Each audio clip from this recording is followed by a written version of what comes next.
ang pagkakahati-hati ng sambahayan dahil kay Kristo. Huwag ninyong isipin na naparito ako sa lupa upang magkaroon ng maayos na relasyon ng mga tao. Naparito ako upang magkaroon sila ng hidwaan. Dahil sa akin, kokontrahin ng anak na lalaki ang kanyang ama at kokontrahin ng anak na babae ang kanyang ina.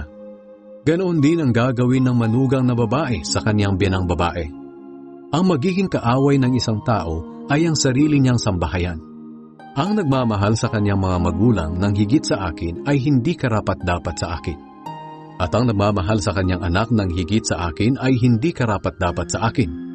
Ang sinumang ayaw sumunod sa akin dahil natatakot siyang mamatay para sa akin ay hindi karapat-dapat sa akin. Ang taong naghahangad magligtas ng kanyang buhay ay mawawalan nito. Ngunit ang taong nagnanais mag-alay ng kanyang buhay alang-alang sa akin ay magkakaroon ng buhay na walang hanggan.